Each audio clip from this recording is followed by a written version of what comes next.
नमस्कार, मैं स्वागत करता हूं YouTube में मेरा फिजिक्स चैनल पिनास फिजिक्स वर्ल्ड को। आज का क्लास में हम लोग डिस्कशन करेंगे किस कारण से टाइटैनिक जो जहाज था वो अटलांटिक महासागर में डूब गया, उसके बारे में हम लोग आज डिस्कशन करेंगे। देखिए 1900 का बिगिनिंग में अटलांटिक महासागर दे के जो पैसेंजर शिप जाता था और जो कंपनी ये पैसेंजर शिप बनाते थे उन लोगों को बहुत फायदा मिलता था। तो बहुत बड़ी बड़ी दो कंपनी थे, एक का नाम था व्हाइट स्टार लाइन, दूसरा का नाम था कनार्ड। ये दोनों का बीच में बहुत सारा कंपटीशन लगता था, कौन अच्छा अच्छा शिप लेके आएगा और वो शिप वो लोग चलाने से ज्यादा उनको मुनाफा होगा। उसी के लिए जो व्हाइट स्टार लाइन कंपनी क्या किया, बेलफास्ट, देखिए बेलफास्ट आयरलैंड में, नॉर्दर्न आयरलैंड में एक कंपनी है उसका जिसका नाम है हार्लैंड एंड ओल्फ, उसको ऑर्डर दिया 3 ठो शिप बनाने के लिए। कहां पर बनाने के लिए दिया, देखिए यहां पर शिप बनता है, देखिए बेलफास्ट नॉर्दर्न आयरलैंड में, ठीक है, इसी जगह में शिप बनता है। और कौन सा 3 शिप बनाने के लिए ऑर्डर दिया, the Olympic, the Titanic and the Britannic. पहले दी ओलंपिक बना, उसका बाद दी टाइटैनिक बना, ठीक है। इसको हम लोग समझ में आ गया क्यों ये टाइटैनिक को बनाया। ये जो टाइटैनिक शिप को बनाया गया 1909 साल में इसका बनना शुरू हुआ बेलफास्ट नॉर्दर्न आयरलैंड में, और बनने का बाद ये करीब 3 साल के बाद बन के तैयार हो गया। और जब बन के तैयार हो गया उसका जो डायमेंशन था, उसका लेंथ था 269 मीटर, उसका ब्रेड था 28 मीटर और उसका हाइट था 53 मीटर। इसमें 9 ठो डेक था। डेक मतलब आप लोग समझ लीजिए 9 महला जो बिल्डिंग होता है उसी को आप लोग समझ लिए, 9 ठो डेक था, ठीक है। और टाइटैनिक इसको बोला था, टाइटैनिक कंपनी, कि ये कभी ना डूबने वाला जहाज है। क्यों ना डूबने वाला जहाज है उसने बताया था, उसका बारे में मैं थोड़ा बता दे रहा हूं। देखिए टाइटैनिक जब बनाया गया था वो लोग बोले थे तो टाइटैनिक के नीचे में, ठीक है, 2 प्लेट दिया गया था। बोला गया था अगर कोई भी नीचे वाला प्लेट टकरा जाता है किसी से भी, उसमें अगर कुछ डैमेज होता है ऊपर वाला प्लेट से, उसको प्रोटेक्ट करके रखा गया टाइटैनिक को। और फिर बोला गया था टाइटैनिक में, आप लोग एक चीज देख लीजिए, मैं कुछ बता देता हूं उसका टाइटैनिक के बारे में फिर बताऊंगा। देखिए जो कोई भी जहाज बनता है ना, इसका जो साइड वाला देखिए, ए वाला पोर्शन जो है, मैं आपको दिखा रहा हूं, आपको समझ में आ जाएगा ये चीज है क्या। जस्ट अ मिनट, मैं आपको बता रहा हूं ये होता क्या है। देखिए ये जो टाइटैनिक का ए वाला जो पोर्शन है, अब देखिए इसको, ये प्लेट सब होते हैं, ठीक है। ये प्लेट को उसका ढांचे के साथ रिवेट में लगाया जाता है, टाइट करके रिवेट में लगाया जाता है। और इस पोर्शन को हम लोग बोलते हैं hall, HULL hall, HULL hall. और टाइट, देखिए कोई भी शिप का जो फ्रंट वाला पोर्शन होता है, कोई भी शिप का जो फ्रंट वाला पोर्शन होता है उसको हम लोग बोलते हैं बो, इसको बोला जाता है बो, ठीक है। और जो पीछे वाला पोर्शन है उसको हम लोग बोलते हैं स्टर्न, इसको बोलते हैं स्टर्न। और जो राइट हैंड साइड में है, डायना साइड में है, ये जो टोटल डायना साइड में है इसको बोला जाता है स्टारबोर्ड। मैं लिख देता हूं स्टारबोर्ड, इसको बोला जाता है स्टारबोर्ड। और जो बाएं साइड में है, लेफ्ट साइड में, उसको बोला जाता है पोर्ट, इसको बोला जाता है पोर्ट। और टाइटैनिक इसको डिक्लेयर कर दिया था ना डूबने वाली जहाज है। क्यों? अब देखिए, एक तो मैं बताया प्लेट के बारे में बताया, नीचे में 2 प्लेट होता है।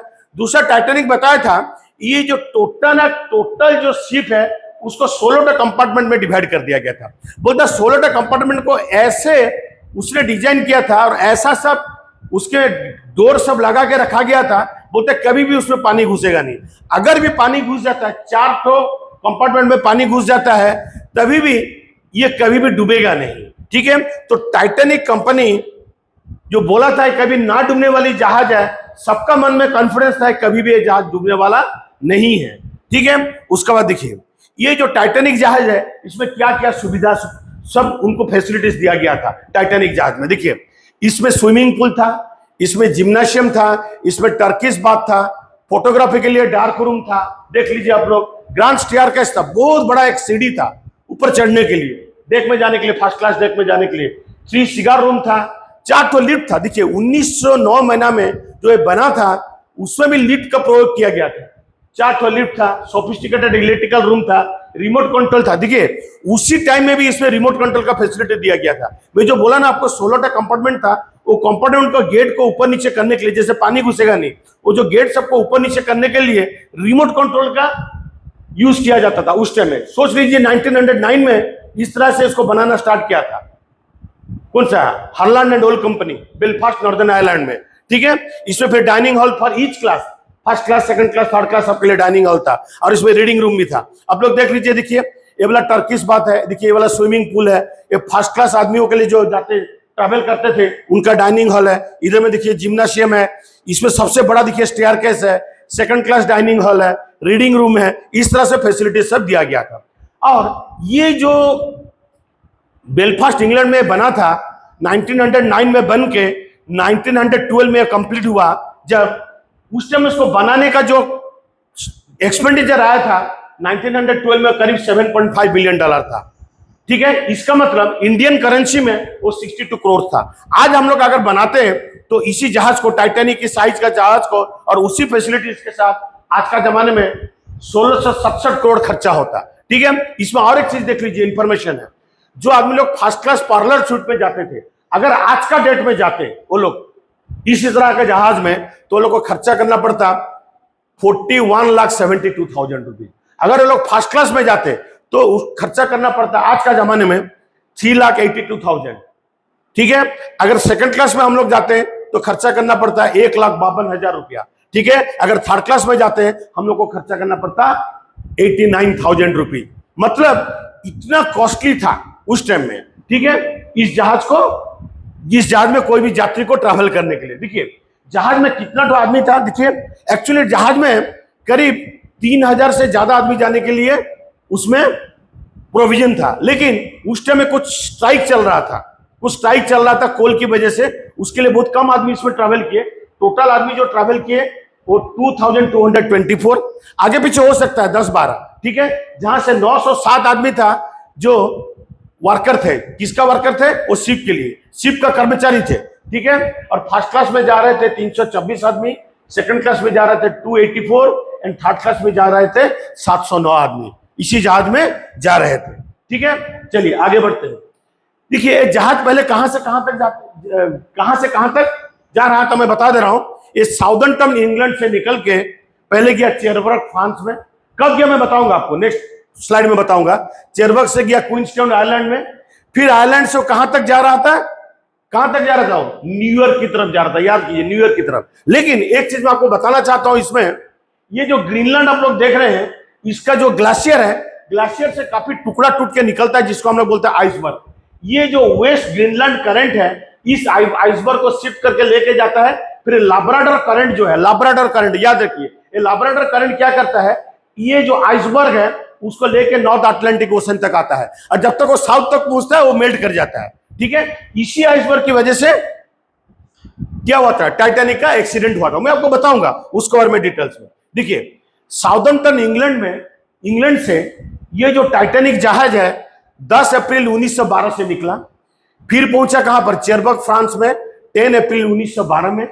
उसके बाद चेरबर्ग से वो गया क्वींसटाउन आयरलैंड में, आयरलैंड से निकला वो 11 अप्रैल 1912 में, करीब आफ्टरनून 1:30 को, आफ्टरनून में, ठीक है। यहां से निकला, कहां तक वो निकल के जा रहा था, न्यूयॉर्क तक। इसको याद रखिए, न्यूयॉर्क। लेकिन एक चीज मैं बता रहा हूं, ये निकला साउदर्न से 10 अप्रैल को, क्वींसटाउन से निकला 11 अप्रैल को।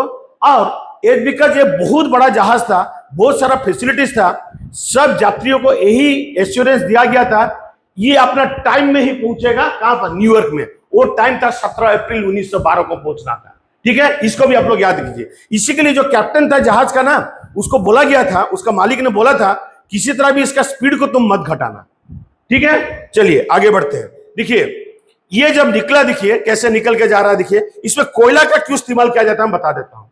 ये जो पहले ना डीजल इंजन और पेट्रोल इंजन नहीं था, ये जहाज में क्या होता था, पहले मैं आपको बता दे रहा हूं, पानी का जहाज में कोयला का उपयोग किया जाता था।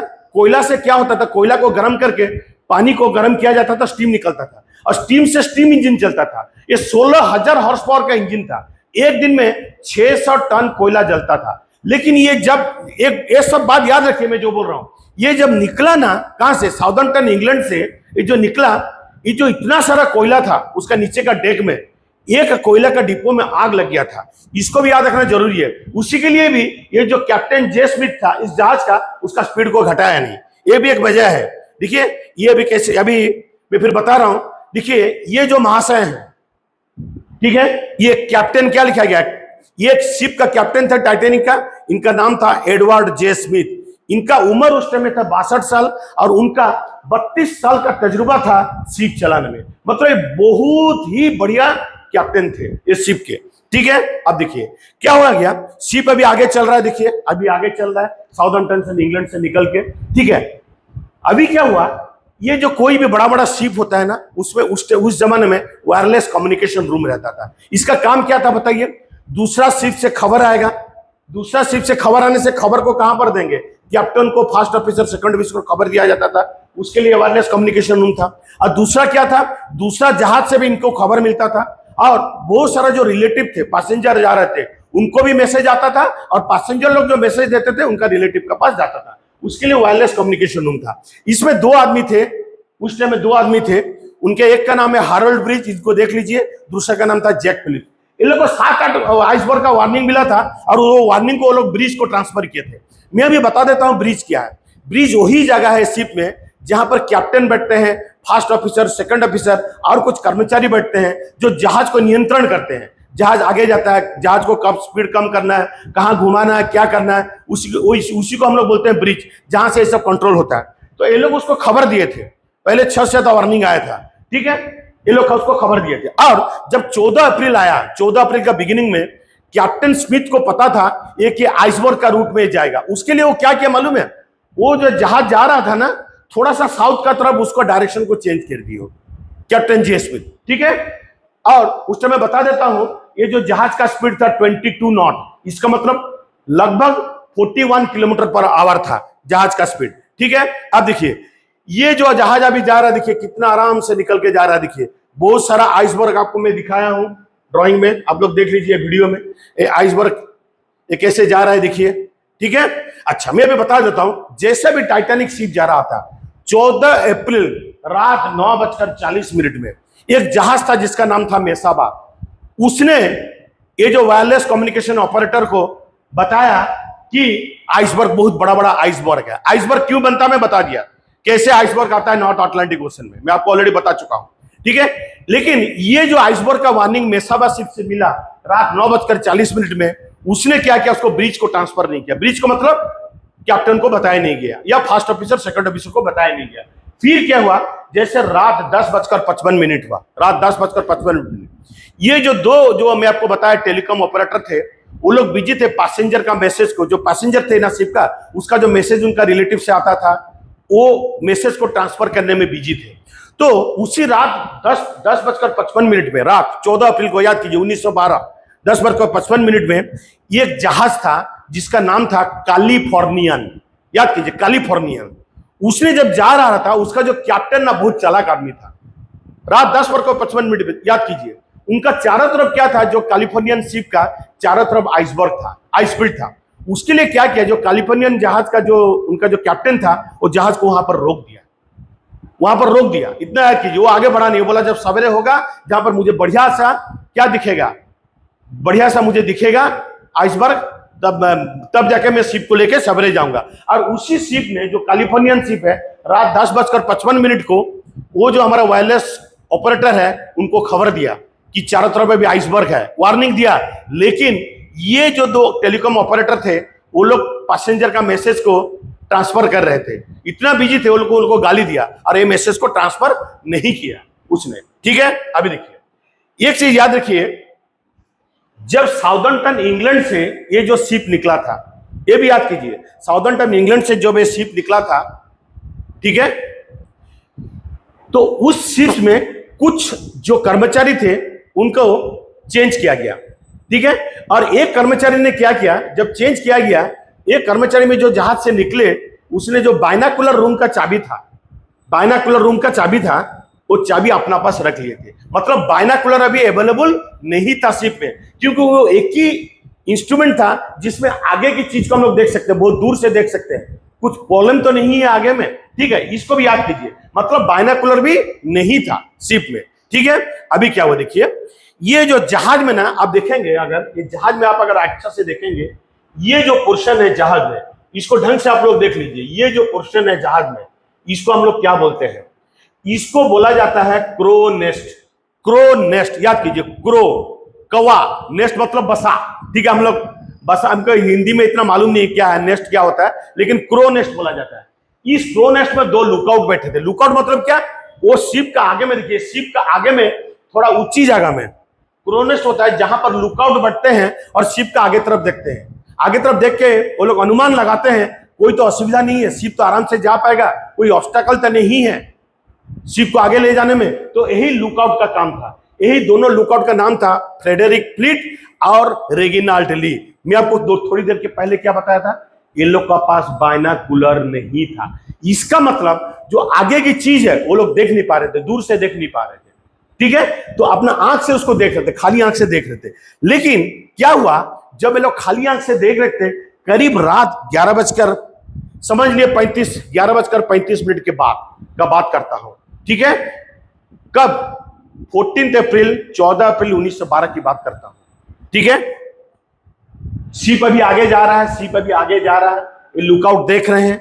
लेकिन उस दिन क्या था, पूरा अंधेरा था, मून नहीं था, और जो सी था पूरा शांत था। अगर सी में कोई वेव आता, वो आइसबर्ग में जाकर टकरा के जो वेव आता रिटर्न, तो लोगों को पता चल जाता आगे में कुछ प्रॉब्लम है। उसी दिन सी पूरा शांत था, तो ये लोग के पास बाइनाकुलर भी नहीं था, लोग देख नहीं पाए। लेकिन वो कब देखे, जब सी आके जा रहा है, करीब 11:35 रात को से लेके 11:40 का बीच में ये लोग क्या देखे, देखिए ये दोनों जो लुकआउट थे, ये लोग देखे जो शिप अभी जा रहा है, ओनली 280 मीटर का पहले जो शिप जा रहा था, ये लोग को दिखा बहुत बड़ा आइसबर्ग है। आइसबर्ग का साइज देख लीजिए, 50 से 100 फीट पानी का ऊपर था, बाकी नीचे था। और इतना याद रखिए, 16% जो था आइस वो पानी का ऊपर रहता है, बाकी सब आइस नीचे रहता है। लेकिन जो ऊपर में आइस था वो कितना हाइट था, 50 से 100 फीट तक था। इसको जो लोग बच गए थे ना टाइटैनिक में, वो लोग बता रहे थे, ठीक है। अब 400 फीट का लॉन्ग था जो आइसबर्ग है, देख लीजिए। ओनली 280 मीटर बचा है आइसबर्ग का पास पहुंचने के लिए। ये लुकआउट उसको देखे और तुरंत वो ब्रिज को खबर दिए। जैसे ब्रिज को खबर दिए, ब्रिज में देखिए जो फास्ट ऑफिसर थे, इनका नाम था विलियम मुर्डॉक, ठीक है। इनका नाम था विलियम मुर्डॉक, इनको भी देख लीजिए, इनका नाम था विलियम मुर्डॉक, ठीक है। उसने उनका दिमाग और काम नहीं किया। ओनली 280 मीटर है, जहां तक शिप जो है 26 सेकंड से लेके 40 सेकंड का बीच में पहुंच जाएगा, जो स्पीड में अभी शिप जा रहा था। तो उनका दिमाग काम नहीं किया। वो तुरंत क्या बोले, वो तुरंत क्या करें किए, बोले कि ये जो शिप है उसको थोड़ा लेफ्ट की तरफ घुमा दीजिए, बाएं की तरफ घुमा दीजिए। अभी शिप को बाएं की तरफ देखिए घुमा दिया गया और इंजन को रिवर्स कर दिया गया, ठीक है। ऐसे जा रहा है, देखिए बाएं की तरफ घुमा दिया गया। देखिए अभी ये जो शिप है, शिप अभी बाएं की तरफ, देखिए आइसबर्ग है जहां पर इसको ये टकराया है, अभी बाएं की तरफ, याद दीजिए, सॉरी दाहिने की तरफ टकराया, ठीक है। शिप को बाएं की तरफ घुमा दिया गया, लेकिन शिप का किस तरफ वाला टकराया, देखिए शिप का दाहिना साइड मतलब राइट साइड वाला टकराया। कहां पर, आइसबर्ग में, देखिए राइट हैंड साइड वाला टकराया आइसबर्ग में, ठीक है। इसको भी याद कीजिए, कौन सा साइड टकराया, स्टारबोर्ड साइड। मैं आप लोगों को ऑलरेडी बता चुका था, स्टारबोर्ड साइड अभी टकराया। अभी यहां से यहां आने के लिए ओनली 26 सेकंड का टाइम था, 26 से लेके 35 सेकंड तक। तो फास्ट ऑफिसर क्या करते, उनका पास कोई ऑप्शन ही नहीं था, वो तुरंत उसको क्या किए, इंस्ट्रक्शन दिए उसको, शिप को लेफ्ट की तरफ घुमा दो। लेफ्ट की तरफ घूमने की वजह से दाहिने साइड में आइसबर्ग का साथ टकराया, ठीक है। अभी देख लीजिए फिर क्या हुआ। जैसे टकराया, आपको एक वीडियो से देख रहा, देखिए कैसे टकराया, देखिए ऐसे घिसता हुआ चला गया, ठीक है, घिसता हुआ चला गया। अभी मैं बता रहा हूं, एक चीज बता दे रहा हूं, उस जमाने में, आज का जमाने में एक तो टेक्नोलॉजी है, उसको बोलते हैं डॉक्टाइल टू ब्रिटल ट्रांजिशन। इसका मतलब यह होता है, जो लोहा है ना जनरली डॉक्टाइल होता है, डॉक्टाइल में तो उसको आप खींच सकते हैं, मतलब थोड़ा सा एक्सपांड हो सकता है।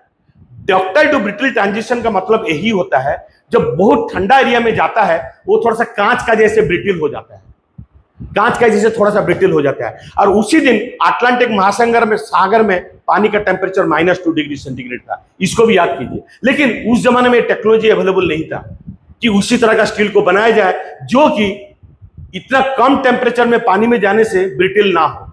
ब्रिटल मतलब कांच का जैसे होता है, उसमें कुछ टकराएगा तो क्रैक आ जाएगा, ठीक है।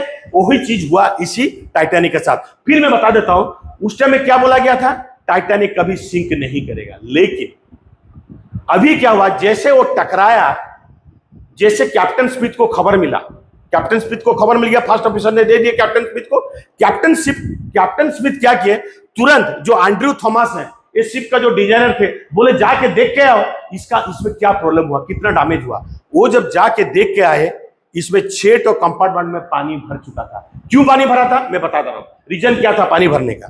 देखिए मैं क्या बताया था, शिप का जो बाहर साइड का जो प्लेट होता है इसको क्या बोलते हैं, इसको हम लोग बोलते हैं हल, और वो रिवेट में लगा होता है उसका ढांचा के साथ। अभी क्या हुआ, वो तो ब्रिटल हो गया था। ये रीजन मुझे बहुत बाद में पता चला, मैं बहुत पढ़ के मैं आपको बता रहा हूं, सही या गलत आप लोग एक बार देख लीजिए। लेकिन मेरे को एक थ्योरी मालूम है, बहुत ठंडे में क्या होता है, डक्टाइल टू ब्रिटल ट्रांजिशन होता है।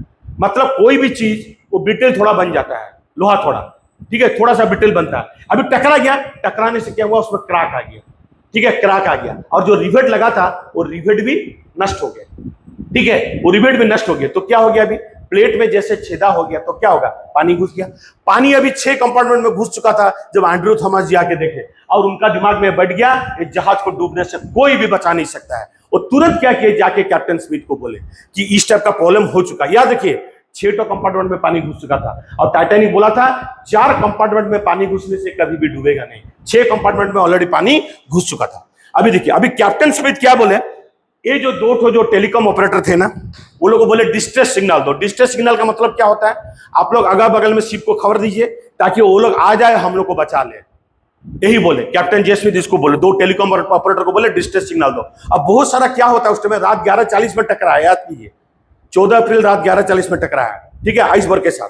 अभी क्या हुआ, रात 12:15 में ये जो 2 टेलीकॉम ऑपरेटर बताए डिस्ट्रेस सिग्नल दिए। डिस्ट्रेस सिग्नल कैसे दिए, अपना रेडियो के माध्यम से अगल बगल का शिप को खबर देने लगे कि हम लोग अभी प्रॉब्लम में है। और बहुत सारा क्या किए, हम लोग बोलते हैं फ्लेयर बोलते हैं ना, आप समझ सकते हैं, पटाखे छोड़े ताकि जो लाइट होगा तो दूसरा शिप देख पाए। उसमें से बहुत सारा शिप को एक खबर मिला, लेकिन बहुत सारा शिप बहुत दूर में था। 2 शिप जो था, एक था कारपाथिया, याद कीजिए मैं जो बताया था, एक कनाड कंपनी का था, जो कंपटीशन लग रहा था व्हाइट स्टार लाइन और कनाड का बीच में। इसको खबर मिला, कितना बजे बोला मैं, डिस्ट्रेस सिग्नल दिया गया था रात 12:15 में, याद कीजिए। और ये जो कारपाथिया शिप था 107 किलोमीटर डिस्टेंस में था। और मैं क्या बताया, जो कैलिफोर्नियन शिप क्या किया था मालूम है, रात 10:50 में खबर दे दिया था। मैं बताया था आपको, किसको, टाइटैनिक शिप को खबर दे दिया था, और उसने क्या किया, अपना रेडियो सेट को बंद कर दिया। तो अभी ये जो डिस्ट्रेस सिग्नल दिए कैलिफोर्नियन शिप को, ठीक है, एक कैलिफोर्नियन शिप तक उसका मैसेज पहुंचा नहीं। और कैलिफोर्नियन शिप कितना दूर में था, 31.4 किलोमीटर। मतलब इसको अगर खबर लगता 1 घंटा में जाके सबको बचा लेता हो, लेकिन ये अपना रेडियो सेट को बंद कर दिया था। चारों तरफ आइसबर्ग था बोल के मैं बताया था ना, उसका कैप्टन बहुत चालाक आदमी था, वो अपना शिप को बंद करके वहां पर रुक गया, और उसका रात 10:50 से अपना रेडियो सेट को बंद कर दिया, ठीक है। इसके चलते कैलिफोर्नियन शिप तक खबर पहुंचा नहीं। लेकिन ये भी बात याद रखिए, अगर खबर पहुंच जाता ना, ये जल्दी यहां तक पहुंच जाता। अच्छा, फिर अभी मैं बता रहा हूं कैप्टन स्मिथ क्यों इसका स्पीड को घटाए नहीं, मैं बता दे रहा हूं। पहला मैं क्या बताया था, उसका एक कोयला डिपो में आग लग गया था, उसका चलते भी हो सकता है। और दूसरा उनको तो टाइमलाइन दिया गया था, तुमको 17 अप्रैल तक जाके न्यूयॉर्क में पहुंचना है। उसके लिए क्या किए थे, वो अपना स्पीड को घटाए नहीं थे। इसको भी याद कीजिए, ठीक है, वो अपना स्पीड को घटाए नहीं थे। अभी क्या हुआ देखिए, नेक्स्ट प्रॉब्लम, जैसे ये टकरा गया, ठीक है, इसको तो खबर मिल गया रात 12:15 में, इसको यहां से यहां तक आने में लगेगा 3.5 घंटा। याद कीजिए 3.5 घंटा लगेगा, ठीक है, 3.5 घंटा। याद कीजिए जितना स्पीड में चलता था उसको 3.5 घंटा लगेगा। मतलब रात 3 बजे का बाद ये पहुंचेगा 15 अप्रैल। 14 अप्रैल रात 11:40 में धक्का हुआ, और 15 अप्रैल 12:15 में रात को इसने खबर दिया था कारपाथिया को। कारपाथिया मतलब 12:30 में समझ लिए चला, रिटर्न करके आ रहा था किसका तरफ, आने के लिए उसको 3 घंटा लगेगा। मतलब करीब रात 3:30 तक ये पहुंचेगा यहां तक। लेकिन हुआ क्या देखिए, जैसे अभी पानी घुसने लगा, कैप्टन स्मिथ क्या बोले मालूम है, उसमें 20 तो लाइफ बोट था, और जो 20 लाइफ बोट था उसमें करीब 1130 से लेके 1160 आदमी को बचाया जा सकता है। इसमें ये जो लाइफ बोट्स है, याद कीजिए, याद रखिए 20 तो लाइफ बोट था। अगर 65 तो लाइफ बोट होता ना, सब आदमी को बचा लिया जा सकता था। ओनली 20 तो लाइफ बोट था। लाइफ बोट को कैसे उतारा जाता है, क्रेन से। इसको क्रेन नहीं बोलते, इसको बोलते हैं डेविड। देखिए कितना गलती किया गया था टाइटैनिक का, देखिए। और ये डेविड का कभी भी टेस्ट नहीं हुआ था। मतलब क्रेन समझ लीजिए, डेविड जो कि लाइफ बोट को नीचे उतारता है, आदमी को लेकर नीचे उतरता है, ठीक है। तो उसके लिए क्या हुआ, ये तो टेस्टिंग नहीं हुआ था। जब साउदर्न इंग्लैंड से निकला तो वो जो उसका जो कर्मचारी थे जहाज के, वो बोले कि एक जहाज में 65 करीब, सॉरी, एक लाइफ बोट में करीब 65 आदमी बैठ सकते थे। जो पहला जहाज उतरा ना उसमें करीब 27 लोग उतरे, ज्यादा आदमी उतरे नहीं। मतलब टोटल 20 जो हमारा लाइफ बोट था उसमें 1130 आदमी नीचे आ सकते थे, लेकिन ये 20 लाइफ बोट में ओनली 705 आदमी को उतारा गया था। इतना याद रखिए आप लोग, ठीक है। और दूसरा बात है, इसमें सेफ्टी ड्रिल नहीं किया गया था जब ये साउदर्नटन इंग्लैंड से निकला। क्यों सेफ्टी ड्रिल किया था मैं बताता हूं। देखिए, कोई भी बड़ा बड़ा प्लांट में भी आप लोग देखेंगे ना, कोई बड़ा बड़ा काम होता है ना, सेफ्टी ड्रिल होता है। क्यों सेफ्टी ड्रिल होता है? आगे में कुछ प्रॉब्लम तो ना आ जाए, कोई आदमी को कोई एक्सीडेंट तो ना हो जाए, उसके लिए क्या करता है, सेफ्टी ड्रिल किया जाता है। इस टाइटैनिक के साथ सेफ्टी ड्रिल नहीं किया गया था, इतना याद रखिए, ठीक है। अभी देखिए क्या होता है। अभी क्या हुआ, ये तो हो गया। अभी धीरे धीरे करके आदमी को उतारा जा रहा है लाइफ बोट से, ठीक है। 20 लाइफ बोट था, याद कीजिए। अभी क्या हुआ, ये जैसे पानी घुसने लगा इसका अंदर में, तो क्या होगा मुझे बताइए। अभी 6 कंपार्टमेंट में पानी घुस गया है, 16 कंपार्टमेंट है। अभी 6 कंपार्टमेंट में पानी घुस गया, ठीक है। जैसे पानी घुसेगा आगे में तो क्या करेगा, शिप थोड़ा क्या करेगा, नीचे की तरफ जाएगा। अभी शिप थोड़ा नीचे जाने लगा। मैं अभी धीरे धीरे 11:40 में धक्का हुआ, देखिए आइसबर्ग के साथ धीरे धीरे नीचे जाने लगा। रात 2:18 15 अप्रैल 1912 में ये आगे वाला साइड पूरा डूब गया, धीरे धीरे करके डूब गया, क्योंकि पानी जाने लगा सब कंपार्टमेंट में धीरे धीरे आगे से। तो आगे वाला पहले झुका, पानी के अंदर घुसा। रात 2:18 तक आगे वाला जो पोर्शन है, जिसको बो बोलते हैं, पूरा पानी के अंदर में डूब गया। उसके बाद इसका जो पीछे वाला पोर्शन है, स्टर्न बोलते हैं, ऊपर की तरफ आ गया। और बीच में इतना स्ट्रेस आया, वो बीच से वो टूट गया, ठीक है। बीच से टूट गया। मैं दिखा रहा हूं, देखिए कैसे टूटा वो बीच से। देखिए ये सब लाइफ बोट में आदमी लोग उतरे हुए, ये फोटो है, ओरिजिनल फोटो है, देख लीजिए। ये बीच से टूट गया। टूटने के बाद क्या हुआ मालूम है, ये जो स्टोन वाला पोर्शन है थोड़ा आगे नीचे ऊपर नीचे हुआ, उसका वो भी रात 2:20 में पूरा डूब गया, पूरा डूब गया। अभी क्या हुआ, रात 2:20 में, याद कीजिए, ये पूरा डूब गया टाइटैनिक। कितना आदमी, 705 आदमी नीचे उतरे थे, मैं बोला लाइफ बोट से, बाकी 1500 आदमी बचे हुए थे। लेकिन 1500 आदमी के साथ क्या हुआ, कारपाथिया कितना बजे पहुंचता, मैं बताया रात 3:30 में पहुंचता। 15 अप्रैल 1912 में कारपाथिया सिर्फ रात 3:30 में पहुंचेगा, लेकिन रात 2:20 में पूरा पानी में चला गया। मतलब 1500 आदमी अभी ठंडा पानी में चले गए। हमारा जो बॉडी का एवरेज टेम्परेचर होता है ना, वो 98.6 फ़ारेनहाइट होता है। आप देखे होंगे थर्मामीटर में कभी कभी जो एवरेज टेम्परेचर है 98.6 फ़ारेनहाइट है। जब हमारा बॉडी का टेम्परेचर 95 फ़ारेनहाइट का नीचे में आ जाएगा, हम लोग को हाइपोथर्मिया हो जाता है। और 93 फ़ारेनहाइट का नीचे में आ जाएगा ना, तो हम लोग को डेथ भी हो सकता है ठंडक की वजह से, बॉडी का टेम्परेचर जब घट जाता है, ठीक है। और इसी आदमी लोग के साथ यही हुआ। जब पानी में चले गए तो कुछ तो डूब गए, और जो भी कुछ बच गए थे, इतना ठंडा पानी था, -2 डिग्री सेंटीग्रेड था उस टाइम में अटलांटिक महासागर का टेम्परेचर। तो आदमी लोग जो अभी पानी में चले गए, उनको हाइपोथर्मिया हो गया। इसका मतलब वो लोग का बॉडी टेम्परेचर जो है वो 93 फ़ारेनहाइट के नीचे में आ गया, और वो लोग 15 मिनट के अंदर में सब आदमी मर गए, हाइपोथर्मिया जो भी बचे हुए थे। लेकिन अभी क्या हुआ, कारपाथिया जो जहाज है, मैं आपको बताया था, जो कारपाथिया है वो कितना बजे पहुंचेगा, मैं बताया था आपको कितना बजे पहुंचेगा, मैं बताया था रात 3:30 में। रात 3:30 में कारपाथिया जहाज पहुंचा, और उसने क्या किया, जितना भी आदमी लाइफ बोट में थे उनको उठा के बचा लिया गया और न्यूयॉर्क में पहुंचा दिया गया, ठीक है। मैं बिलीव करता हूं, मैं टाइटैनिक के बारे में जो आपको खबर दिया, आपको समझ में आया होगा बहुत बढ़िया से। और इसको बताने का दौरान मैं बता दिया क्या क्या कारण था टाइटैनिक का डूबने का, ठीक है। और एक चीज बताना चाहता हूं, 14 अप्रैल 1912 में एक्सीडेंट हुआ रात 11:40 में। 15 अप्रैल 1912 को ये पूरा डूब गया 2:20 में। लेकिन 1 सितंबर, मतलब सितंबर 1, 1985 को एक ओशनोग्राफर थे, उनका नाम मैं बता दे रहा हूं क्या है। उन्हीं ओशनोग्राफर का नाम है रॉबर्ट बालार्ड। उसने पानी का अंदर गए और जो टाइटैनिक का जो भग्नावशेष है उसका फोटो निकाल के लाए, आप लोग देख लीजिए। तो टाइटैनिक का कहानी जितना था मैं आप लोग को बता दिया हूं। हो सकता है आगे में मैं और ऐसे बढ़िया बढ़िया वीडियो लेके आपके सामने में आऊं और अपना नॉलेज को बढ़ाऊंगा। तब तक सभी को अगेन नमस्कार, जय जगन्नाथ।